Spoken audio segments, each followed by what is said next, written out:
오래전에 들었던 이야기입니다. 좀 식상한 이야기이기는 한데 이런 내용입니다. 수업에 늦지 않게 열심히 뛰어가는 한 학생이 있어서 어떤 교수가 그를 붙잡고 물어봅니다. 왜 그렇게 뛰어가냐? 수업에 늦지 않으려고 합니다. 수업에 왜 늦지 않아야 되냐? 좋은 성적을 거둬야 되니까요. 좋은 성적을 왜 거둬야 되냐? 그래야 나중에 취직도 잘하고 돈을 많이 벌 수 있을 겁니다. 돈을 많이 벌어서 뭐 하려고 하냐? 잘 먹고 잘 살아야지요.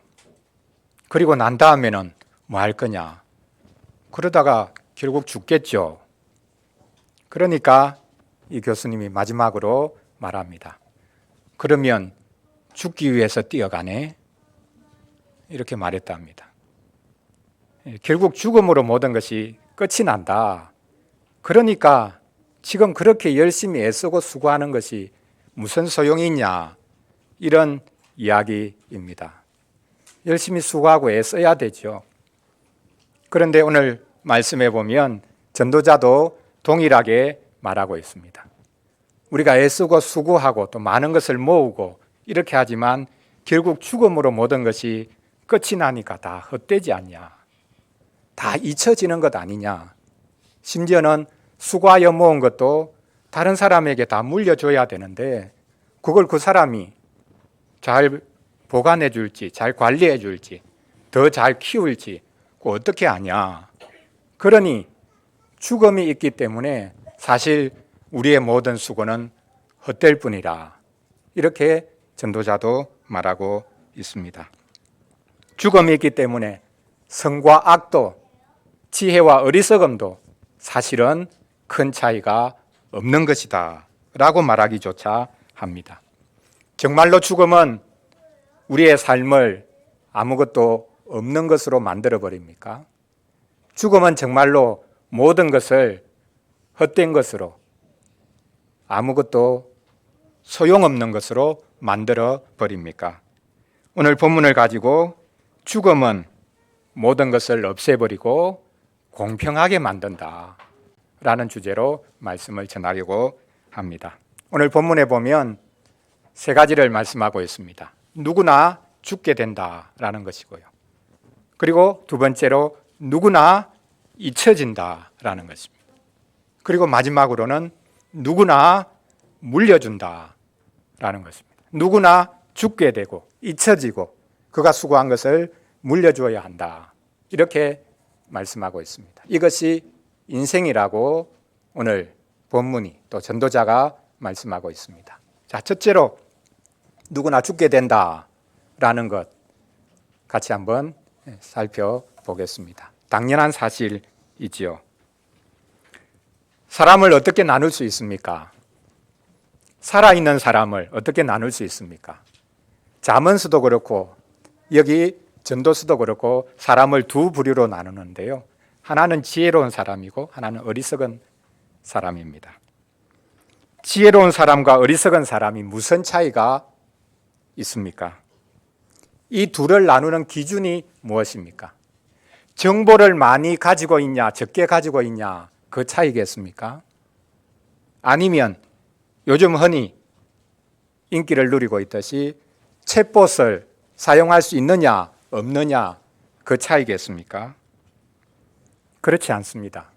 지혜자는 하나님을 아는 사람, 하나님을 신뢰하는 사람입니다. 어리석은 사람, 우매한 사람은 지식이 적은 사람이 아니라 하나님을 신뢰하지 않고 하나님을 의지하지 않고 자기 힘, 자기 지혜를 믿고 의지하는 사람입니다. 전도자는 당시의 교회가 그리고 하나님의 백성들조차 어리석다고 말합니다. 하나님을 전심으로 의지하고 하나님을 아는 지식이 또한 없었기 때문입니다.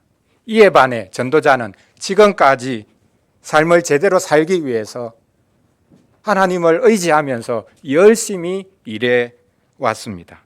지혜를 추구하고 삶 속에 뛰어들어서 그가 할 수 있는 모든 것들을 다 경주해 봅니다. 그는 삶이 무엇인지를 깊이 살폈을 뿐만 아니라 삶 속에 뛰어들어서 일해 보았습니다. 그래서 전도자는 이 지혜와 어리석음의 차이를 빛과 어둠의 차이라고 말하고 있습니다. 극단적인 차이입니다. 빛과 어둠은 너무나 큰 차이가 있죠. 정반대입니다. 비슷한 면이 전혀 없습니다. 그것과 마찬가지로 지혜는 빛과 같고 어리석음은 어둠과 같다라고 말하고 있습니다. 빛이 어둠보다 나은 것처럼 지혜는 어리석음보다 훨씬 나은 것이다. 우리는 지혜롭게 살아야 된다라고 말하고 있습니다. 문제는 지혜로운 사람이나 어리석은 사람이나 결국에는 아무런 차이가 없더라. 이렇게 전도자가 깨달았습니다. 지혜와 어리석음이 결국에 가보니까 사실은 아무런 차이가 없더라. 왜 아무런 차이가 없다는 깨달음에 이르렀습니까? 지혜와 어리석음을 빛과 어둠의 그런 차이로 말을 해놓고는 빛과 어둠의 차이는 사실 생명과 죽음의 차이라고 말할 수 있습니다. 지혜는 생명입니다. 어리석음은 죽음입니다. 그런데 이렇게 차이가 있다고 말해놓고는 왜 결국에 가보니까 사실은 지혜와 어리석음도 하나도 차이가 없더라고요. 이렇게 말을 합니다. 14절 마지막 부분을 보십시오. 그들 모두가 당하는 일이 모두 같으리라는 것을 나도 깨달아 알았도다. 그들 모두가 당하는 일, 그것이 모두 같다. 그들 모두가 누굽니까? 지혜로운 사람, 어리석은 사람 포함해서 통틀어서 다 같이 그들이 당하는 일이 똑같다. 그럼 그들이 당하는 일이 무엇입니까? 지혜자나 어리석은 자나 똑같이 당하는 일이 무엇이란 말입니까? 죽음입니다. 어리석은 사람만이 죽는 것이 아닙니다. 지혜로운 사람도 죽습니다. 결국 지혜로운 사람이나 어리석은 사람이나 똑같은 결말을 맞이합니다. 죽음으로 모든 것이 끝나기 때문에 결국 이 세상 살면서 지혜롭게 살아본들 또 어리석게 살아본들 그 차이가 없는 것 아니냐, 이렇게 전도자가 말을 하고 있습니다. 인생이 허무하다는 것이죠. 인생이 허무하다고 하는 허무주의는 사실 죽음을 냉정하게 받아들인 정직한 사상이라고 말할 수 있습니다. 이 세상은 가면 갈수록 좋아질 것이다. 우리는 더 멋진 일을 경험하게 될 거고 우리는 훨씬 나아질 거다. 착각입니다. 결국 죽음으로 끝나는데 허무주의가 오히려 가장 정직한 사상이라고 말할 수 있습니다. 이 생각을 조금 더 밀고 나가면 죽음으로 모든 것이 끝이 난다면 인생은 우연에 불과하다라는 생각에 이르게 될 것입니다. 항상 마지막 말을 하는 사람들이 있죠. 어떤 모임에서든지 마지막 말을 자기가 꼭 하고 싶어 하는 사람이 있습니다. 그러나 어떤 상황이든지 언제든지 마지막 말을 하는 사람, 존재, 그 무엇이 있지요. 그게 무엇이겠습니까? 죽음입니다. 마지막 말을 하는 존재는 죽음입니다. 어떤 사람도 마지막 말을 할 수가 없고 죽음만이 마지막 말을 하게 됩니다. 고린도전서 15장 말씀에 보면 소위 부활장이라고 알려져 있는데 거기 보면 사망을, 죽음을 원수라고 표현을 하고 있습니다. 사람의 가장 큰 원수가 누구냐? 경쟁 관계에 있는 다른 사람이 아니라 죽음이, 사망이 사람의 가장 큰 원수다라고 말씀합니다. 그렇습니다. 사망을 이길 수 있는 사람은 없습니다. 죽음은 모든 수고를 다 제로로 만들어 버립니다. 죽음은 모든 것을 다 똑같이 만들어 버립니다. 그래서 죽음은 누구나 맞이하기 때문에 공평한 것뿐만 아니라 누구나 똑같은 자리로 돌아가게 만들기 때문에 사람을 공평하게 만들어줍니다. 지금 우리 사회의 화두가 뭡니까? 이 공평이거든요. 공정. 무엇이 공정한 겁니까? 죽음이 가장 공정한 겁니다. 누구나 다 죽음을 맞이할 수밖에 없기 때문에 죽음은 모든 사람을 공정하게 만들어 주는 것입니다. 그렇다면 우리는 죽음을 피하려고 할 것이 아니라 오히려 기다려야 할지도 모르겠습니다. 죽음은 모든 것들을, 모든 사람을 공평하게 만들어주기 때문입니다. 자, 첫째로 사람은 누구나 죽게 된다라는 것, 그 전도자가 지금 말하고 있습니다. 그리고 죽음과 더불어서 또 한 가지, 누구나 다 잊혀진다라고 전도자가 깨닫고 말하고 있습니다. 지혜자가 빛을 발하지만 그 지혜도 잊혀집니다. 어떻게 잊혀집니까? 죽음으로 말미암아 그 사람이 행한 일, 그 사람의 지혜도 잊혀집니다. 15절을 보십시오. 겉으로는 지혜자와 어리석은 사람이 너무 다 다르다고 말한 전도자가 이제는 속으로 말합니다. 우매자가 당한 것을 나도 당하리니 내게 지혜가 있었다 한들 내게 무슨 유익이 있으리요. 지혜 있는 사람이나 어리석은 사람이나 다 똑같은 일을 당한다는 겁니다. 여기 당한다는 똑같은 일이 뭡니까? 죽음이죠. 그리고 또 하나 거기에 덧붙여서 똑같이 된다라고 하는 것은 사실 잊혀지는 것입니다. 지금은 사람들이 나를 몰라줘도 앞으로는 사람들이 나를 알아줄 거야. 그런 희망으로 살아가는 경우가 많습니다. 천만의 말씀입니다. 다 잊혀집니다. 자, 우리 친구들, 지혜와 어리석음 중에 어떤 것이 더 쉽게 잊힐까요? 지혜로운 사람과 어리석은 사람, 두 사람이 있다면 사람들이 누구를 더 빨리 잊어버리겠습니까? 어떤 사람이 더 빨리 잊혀지겠습니까?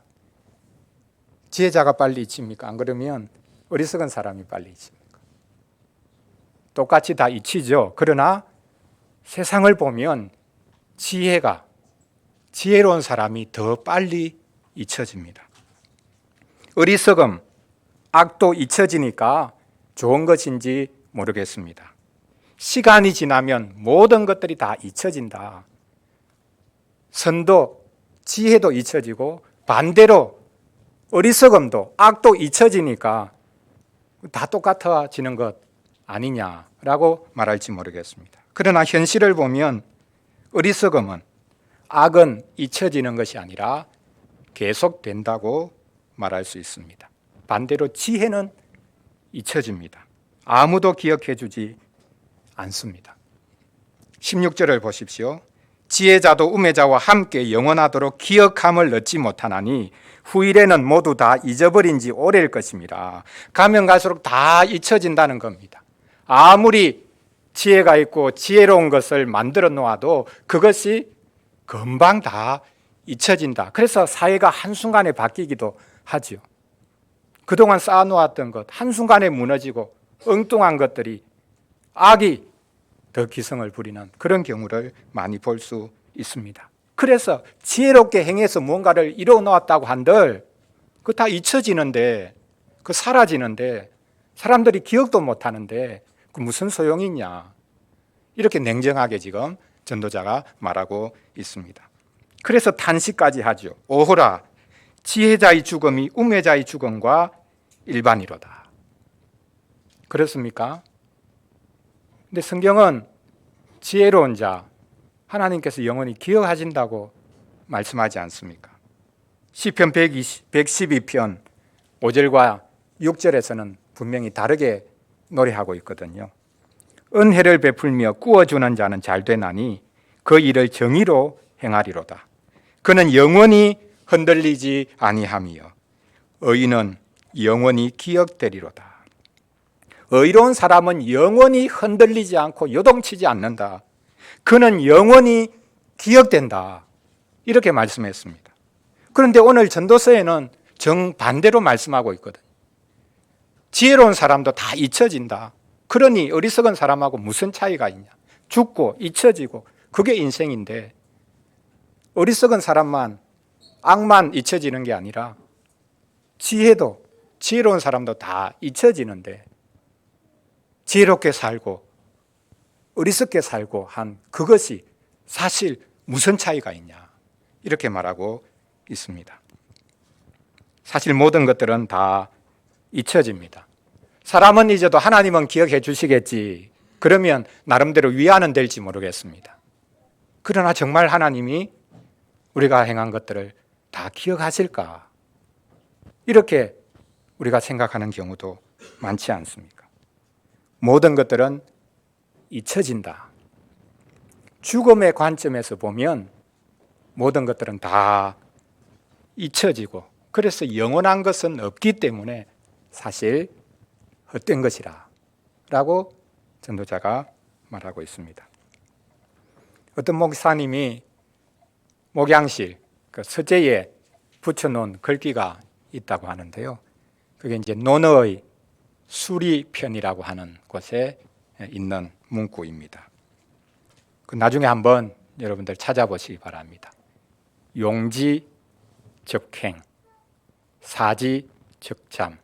그 용은 쓴다는 말이고 사자는 버린다는 말입니다. 그 뒤에 행자는 행한다는 거고, 잠자는 여러분 잠수함 할 때 잠자 있잖아요. 수면 아래로 딱 숨어 있는 거.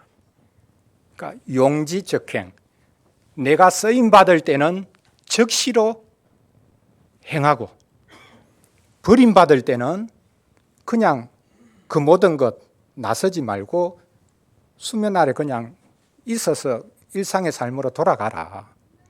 그러니까 진퇴를 결정하는 그것을 이제 이렇게 풀어 쓴 건데요.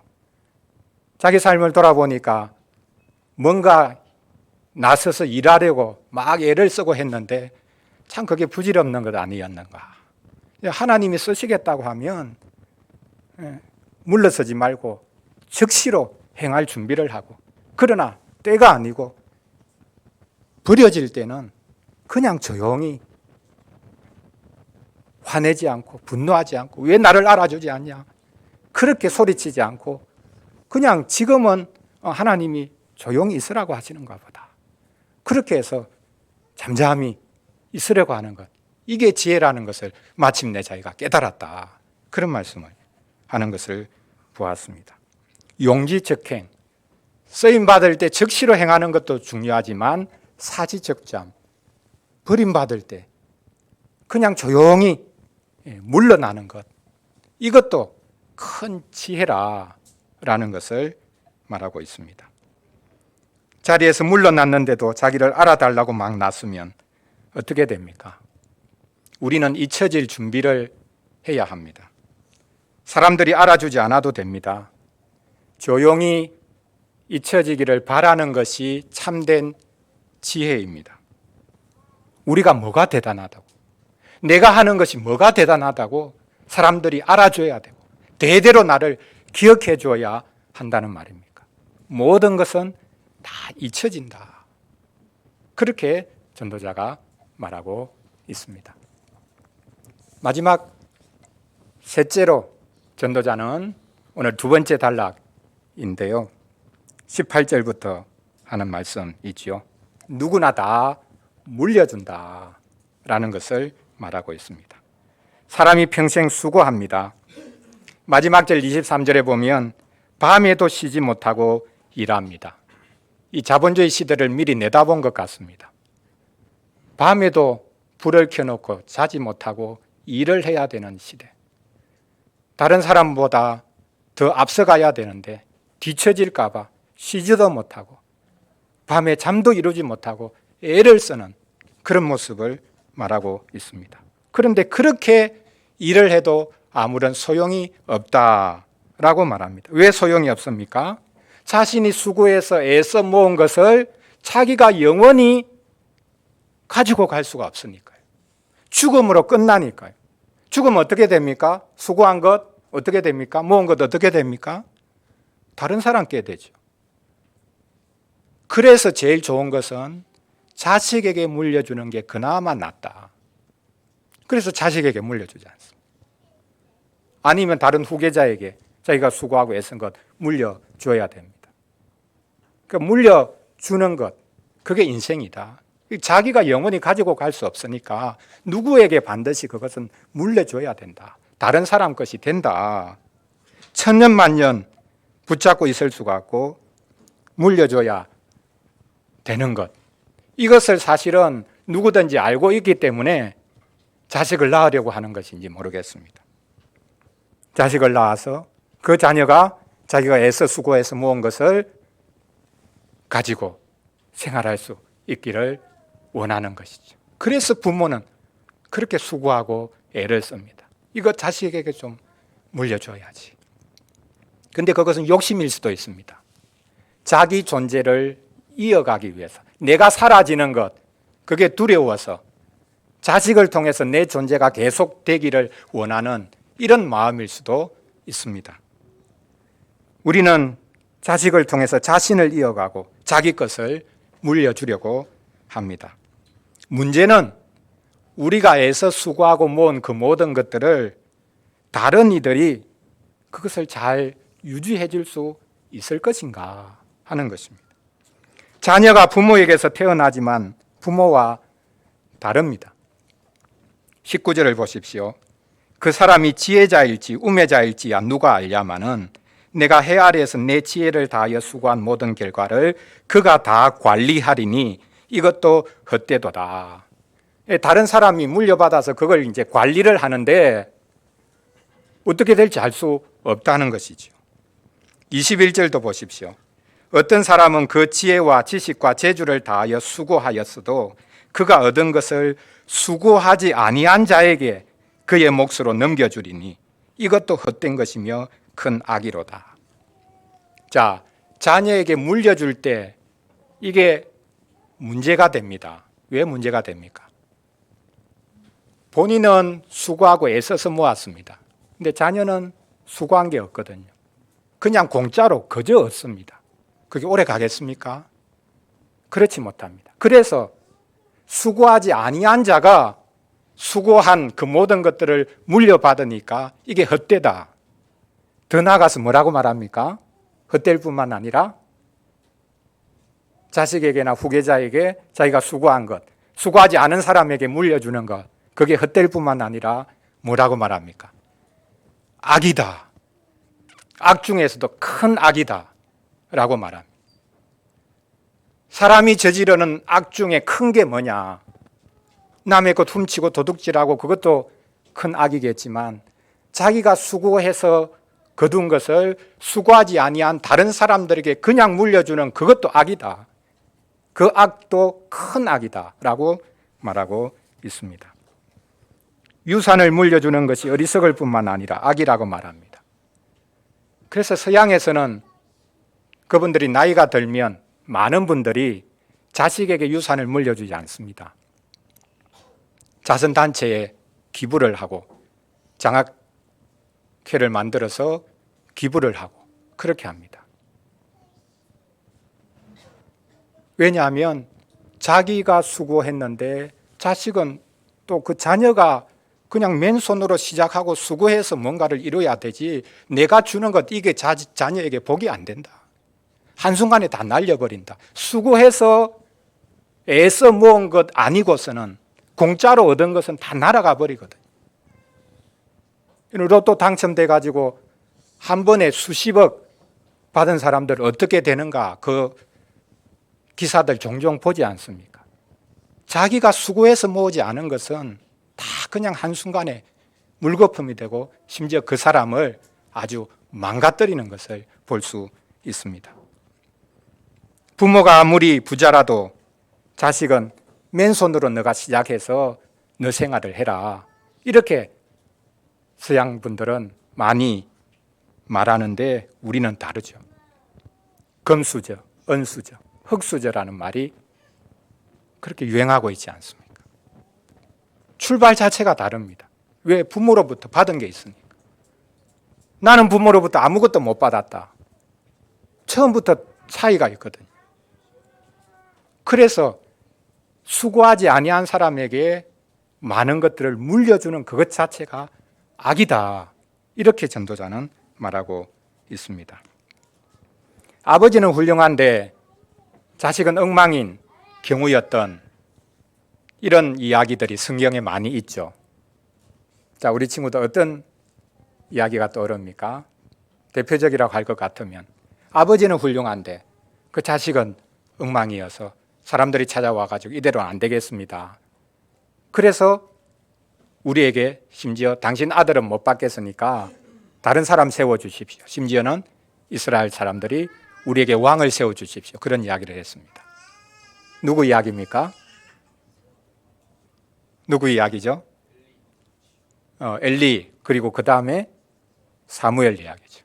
엘리의 자녀들도 망나니들이었지 않습니까? 제사장의 자녀들이 망나니가 됐습니다. 교회 안에서 자랐는데 망나니가 됐습니다. 사무엘도 마찬가지입니다. 그는 어릴 때부터 말씀을 받아서 그의 말이 땅에 떨어지지 않을 정도로 하나님이 함께 해주셨는데 사무엘의 아들들은 형편이 없었습니다. 그래서 이스라엘 백성들이 찾아와가지고 당신은 위대한 하나님의 사람인데 당신 아들들을 보니까 당신 아들들은 우리가 사사로 선지자로 못 받겠습니다. 차라리 세상 나라들처럼 우리에게 왕을 세워주세요. 사무엘에게 와가지고 그렇게 요구하지 않습니다. 그래서 이스라엘의 왕이 세워진 겁니다. 어떻게 보면 사무엘 때문에, 사무엘이 잘한 것 때문이기도 하지만 잘못한 것 때문에 자녀들이 제대로 자라지 못해가지고 이스라엘이 차라리 세상 나라들처럼 우리가 되어도 된다, 왕 세워달라, 이렇게 요구했죠. 이스라엘의 왕들은 어땠습니까? 부모가 선한 왕이면 자녀들이 선한 왕이 됩니까? 그렇지 않지요. 물론 반대의 경우도 많습니다. 부모가 악한 왕인데 그 자녀가 하나님을 경외하고 정말 나라를 든든히 세우는 그런 왕들도 있었습니다. 예를 들어서 다윗의 후손 중에 므낫세라는 왕이 있습니다. 이 므낫세 왕은 얼마나 악했던지 이방 나라들을 보니까 거기에 제사제도가 있고 자기들도 똑같이 있지만 그러나 자식을 신에게 바치는 이런 것이 있거든요. 야, 저거 좋다. 왜? 자식은 많이 낳으면 되니까 하나 없어져 본들 관계없고 신에게 복을 받는다면 무엇이든지 내가 해야 되겠다. 그렇게 해서 다윗의 후손이 이 므낫세가 자기 자식을 불에 태워서 바치는 겁니다. 누구에게 바쳤을까요? 하나님께 바친 게 아니라 이방 신들에게 바친 겁니다. 근데 그 아들이 요아스입니다. 그 아들은 아버지가 한 것 너무너무 힘들었던지 왕이 되고부터 종교개혁을 단행합니다. 모든 우상들을 내치고 하나님을 전심으로 의지하기 시작하는 것을 요시야 있죠. 요아스가 아니고 요시야입니다. 대대적인 종교개혁을 단행합니다. 부모가 잘한다고 해서 되는 문제가 아니라는 것입니다. 무언가를 물려주고 그것이 유지되는 것은 아주 복합적인 것이죠. 부모가 잘해서 잘 되는 것도 아니고 정말 하나님의 은혜가, 도우심이 필요한 것입니다. 모든 것을 다 물려줘야 되는 것. 이게 인생이다. 내가 영원히 가지고 갈 수 없고 가지고 있을 수 없고 죽음으로 끝이 나니까 누군가에게 그것을 물려줘야 되는데 그것이 어떻게 될지 알 수 없다. 그러니 헛되다라는 것입니다. 사랑하는 성도 여러분, 죽고 잊혀지고 물려주는 것이 인생입니다. 죽음은 상수입니다. 자, 우리 친구들 상수가 뭐죠? 사람 이름이 아니고 수학에서 상수 있죠. 변하지 않는 고정값입니다. 이거는 바뀌지 않습니다. 이게 바뀌어버리면 모든 게 다 무너지죠. 죽음은 상수입니다. 기본값입니다. 바꿀 수 없는 값입니다. 이것을 바꿀 수가 없죠. 죽음은 모두에게 임합니다. 그러므로 우리는 죽음을 이상한 것으로 볼 것이 아니라 기본 상수로 놓고 살아가야 합니다. 사람은 누구나 죽습니다. 누구나 죽고 그가 한 모든 것이 다 잊혀집니다. 일평생 수고해서 이룬 모든 것들을 다른 사람들에게 물려줘야 합니다. 물려주니까 공짜로 얻은 것이라고 해서 쉽게 날아가는 경우가 많습니다. 자, 우리 청년들 그리고 우리 자녀들, 나는 부모로부터 물려받을 게 없어요. 나는 맨손으로 해야 됩니다. 어떤 친구는 보니까 부모 잘 만나가지고 잘 사는데 수고하지 않아도 맨날 먹고 놀고 잘 사는데 나는 부모 잘못 만나서 아무것도 받은 게 없다. 여러분, 부모로부터 그런 것 받지 않은 것이 복입니다. 많은 것, 자기가 수고하지 않은 것을 그냥 공짜로 받으면 다 날아갑니다. 자기 것이 될 수가 없습니다. 자기가 스스로 노력해서 얻은 것, 그것이 오래갑니다. 신앙의 유산은 많이 물려받을수록 좋겠죠.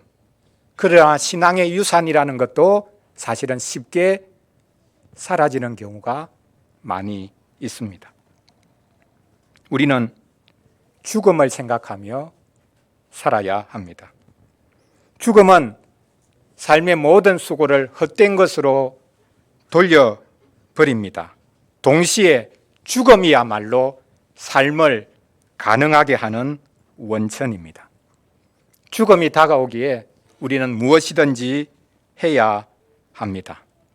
나 혼자 대단한 일을 이룬다고 착각하지 말고 그냥 맡겨진 일을 묵묵히 감당하면 되는 일입니다. 죽음이 다가와서 모든 것을 무로 만들어 버리기 전에 우리는 수고해야 합니다. 전도자는 사람의 수고가 헛되다고 했지만 사실 우리는 또 다른 사실을 알고 있습니다. 그리스도로 인해 우리의 수고는 결코 헛되지 않습니다. 그리스도께서 우리를 위해 수고하셨기 때문에 이제 우리의 수고는 헛되지 않습니다. 그리스도께서 우리를 위해서 죽어주셨기 때문에 우리의 삶은 이제 의미가 있어졌습니다. 부활장이라고 하는 고린도전서 15장 말씀, 제일 마지막 부분에서 하는 말씀, 여러분 아시죠? 그 말씀을 기억하시기 바랍니다. 사망을 향해서 외치고 있습니다. 사망아, 너의 승리가 어디 있느냐? 사망아, 너가 쏘는 것이 어디 있느냐? 사망이 쏘는 것은 죄요, 죄의 권능은 율법이라. 우리 주 예수 그리스도로 말미암아 우리에게 승리를 주시는 하나님께 감사하노니, 그러므로 내 사랑하는 형제들아, 견실하며 흔들리지 말고 항상 주의 일에 더욱 힘쓰는 자들이 되라. 이는 너희 수고가 주 안에서 헛되지 않은 줄 알미라. 전도자는 죽음 때문에 모든 게 헛되다고 말했습니다. 그러나 사도 바울은 교회를 향해서 말하고 있습니다. 죽음이 다가와도 괜찮다. 여러분 잊혀져도 괜찮다. 여러분이 수고한 거 다른 사람이 다 가져가도 괜찮다. 그리스도 안에 있으면 우리 수고는 헛되지 않다. 다른 사람이 빼앗아가도, 다른 사람이 다 나를 외면하고 잊어버려도 상관없다. 우리가 한 작은 수고 하나하나 다 주님이 기억하신다. 헛되지 않다라고 말씀하고 있습니다. 죽음 때문에 우리는 헛되이 일하지만 그리스도 때문에 우리는 제대로 일할 수 있습니다. 오늘부터 사순절이 시작됩니다. 사순절은 그리스도의 수고와 고난과 죽으심을 묵상하는 절기입니다. 하나님께서 그리스도의 수고와 그분의 고난과 그분의 죽으심을 기쁘게 받으셨기 때문에 그분께 속한 자들은 헛된 일을 해도 결코 헛되지 않는 복을 받게 되는 것입니다. 그리스도를 보십시오. 그리스도를 보면 우리 수고가 헛되지 않다는 것을 알 수 있습니다. 아무리 힘든 수고를 해도, 그리고 반대로 아무리 하찮은 수고를 해도 우리 수고는 헛되지 않습니다. 남긴 게 있냐, 물려줄 게 있냐, 그게 우리 인생을 판단하는 것이, 평가할 수 있는 기준이 아닙니다. 남긴 게 없어도 됩니다. 자식에게 번듯한 거 물려주는 것이 없어도 됩니다. 우리의 모든 수고는 주 안에서 결코 헛되지 않을 것입니다. 이 말씀을 붙잡고 믿음으로 살아가시면 좋겠습니다. 기도하겠습니다. 우리 같이 잠시 오늘 말씀 생각하면서 기도하겠습니다. 인생은 죽고 잊혀지고 물려주는 것이라 라고 말씀했습니다. 맞는 말이죠. 우리는 죽습니다. 우리는 다 잊혀질 겁니다. 내가 수고한 거 다 물려주게 될 겁니다. 그게 어떻게 될지 알 수 없어서 사실 불안하기도 하지요. 그러나 이것이 인생이지만 하나님께서는 우리를 주의 백성으로 삼아주셔서 똑같은 죽음을 맞고 똑같이 잊히고 똑같이 물려주어도 하나도 아깝지 않고 하나도 그것이 우리에게 실망이 되지 않고 작은 수고, 하찮은 수고 그것조차도 우리에게 복이 되는 이 은혜를 허락해 주셨습니다. 똑같은 인생으로 살지만 똑같은 죽음을 맞이할 것이지만 주님의 은혜로 우리가 이 땅을 살고 또 복된 죽음을 맞이하고 주님이 주시는 생명을 누릴 수 있도록 도와주시기 원합니다. 우리 같이 잠시 기도하겠습니다.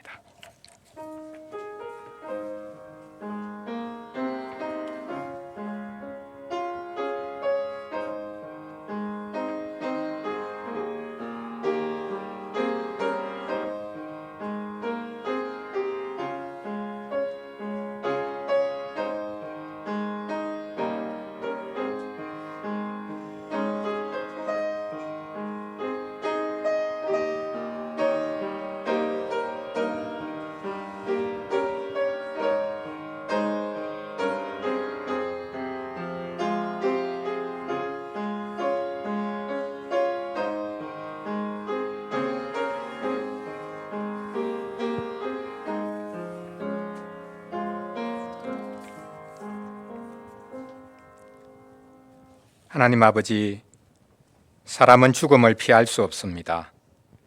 누구나 죽습니다. 죽음이 있기에 저희 삶은 헛됩니다. 아무리 수고해도 죽음이 모든 것을 앗아갑니다. 다 잊혀지고 다 물려주어야 합니다. 물려준 그것이 어떻게 될지 알 수 없습니다.